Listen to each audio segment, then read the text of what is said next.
Hello everyone, it's Nisi. I hope you're doing well. I hope you're housed and you're fed, and I hope you got to at least enjoy yourself a little bit this weekend. I am housed. I do have a home now, which I really am excited about, and I've been fed. And this weekend, it was just fun being at home, honestly. It's nice being able to be home and get my homework done and everything. But now I'm happy, ecstatic actually, to be in a place. But at the same time, I'm starting to get some anxiety over, looking for a job, looking for an income. It's been a little while since I worked, and I'm not really sure what I should do. I mean, there's a few ideas that I have, like maybe housekeeping, but I can't work too hard because I'm still recovering from injuries. Customer service, I've been looking at those type of jobs. Most of them are Monday through Friday, and I go to school on Monday and Wednesday. So I'm trying to find something that, I don't have to work on Monday and Wednesday, at least maybe about 20 to 30 hours a week, so that I can still have time to do my homework.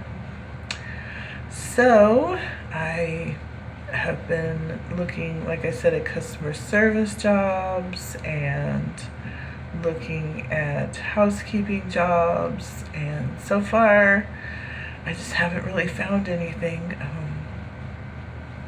So I'm really kind of at a loss. So that's part of the anxiety that I'm having. It's just this anxiety that I'm going to end up back on the streets again. It's kind of overpowering. And I know I shouldn't worry about it. I know everything's going to work out. I know the right job's going to come along for me. But my mind is still on hyper-vigilant mode. My mind is still protecting itself, going, well, we gotta get a job quick. We gotta get a job quick. And in reality, yeah, I kind of do. But at the same time, I do have all this month and all next month that the rent is paid for. So I have a little bit of time to find a job, so I don't need to stress myself out too much. But it's still, it's anxiety. And the point of this video is not just me getting a job or not getting a job. The point of this video is, once you get on the streets, what kind of anxiety do you go through? It's like when you're on the streets, you're so in hyper survival mode that you don't realize how much trauma you're really going through, because it's just minute by minute, day by day. But then once you get off the streets and you start to relax for a little bit, you realize how much trauma being on the streets really has caused. I mean, there's always the trauma of worrying about your stuff getting stolen, worrying about being attacked, worrying about the weather being too hot and getting overheated, worried about my dog and making sure that he was taken care of. So there was a lot of things for me to worry about. And that kind of kept my mind occupied on worrying about those things. And now that I'm actually home and able to relax, I'm realizing how much trauma the streets really caused me. And there's other traumas that I've been through as well, but the falling, I fell several times while I was out there. I fell really bad one time. I was in, I don't know if I told you about this one, I may have, but I was in a motel room, and I decided I was going to take a bath, which was probably a bad idea.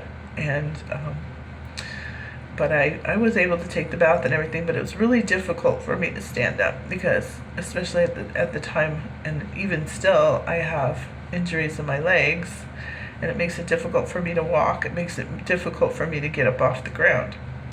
So it's difficult for me to get out of a bathtub. So I got out of the bathtub okay, and I was standing up, and then just like a tree, I went timber and fell forward and slid all the way across the room and hit my head and damaged my elbow and hurt my ankle really bad.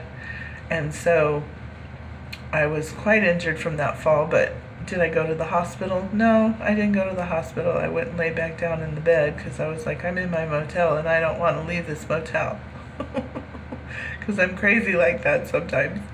So I could have had a concussion, but I'm like, you know what? I don't really care if I live or die at this point. I'm so stressed out. So I just went to sleep, but it didn't kill me. So I'm here to tell about it. But anyway, so that caused me to have a really bad ankle injury and elbow injury on top of my shoulder injury that I already had. And after that, I did get my walker to walk in. But the walker's kind of scary at the same time, because if you hit a crack in the sidewalk, then you can tip over in the thing. So anyway, the point being, yeah, I do have quite a bit of injuries that I'm recovering from, and it's difficult for me to walk. I walk very slow if I don't have my walker, and so I don't have. I'm not able to stand on my feet. Like when I used to do hair, you had to stand on your feet all day and you had to lift your arms. So I can't do either of those. So I can't do hair. So I need to do something where my arms are kept down and I'm seated. So any ideas? You can leave them in the comments. But my point being, the trauma from being on the streets really does affect you when you get off. So if you're a person who's homeless and you're getting off the streets anytime soon, you almost want to expect that you're going to have some anxiety about being back in a home again. It's crazy how our mind works. I did take Psychiatry 101, so I do have a pretty good understanding of how the mind works.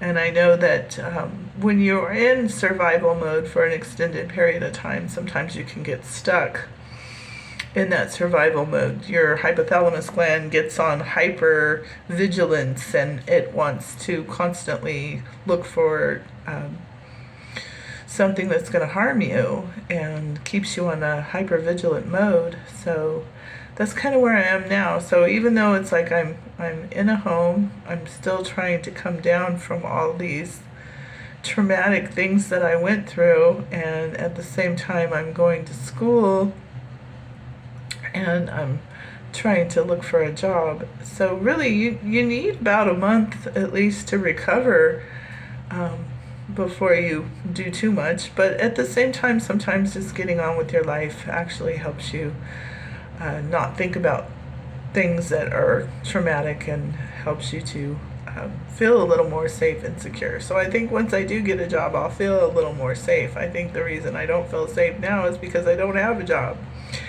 And I need to get my resume updated. I need to do a lot of things. And yeah, my mind's just stuck on this. Oh, we're going to end up back on the streets again. Oh no. So I'm a little bit on edge right now. But at the same time, I'm trying to get myself to relax, because I know that relaxing is going to actually help me to go forward in life. That's one thing that people are in these shelters and stuff, they push you so hard to go out and get a job, and you're still recovering from the trauma of the streets. You really need a few weeks just to be able to come down from the trauma of the streets before you have to go out and look for a job, because looking for a job is a whole nother set of trauma, and then going to interviews is traumatic, especially for someone who has autism like me. So I get very nervous when I have to go to interviews, and I'm always worried I'm going to say the wrong thing.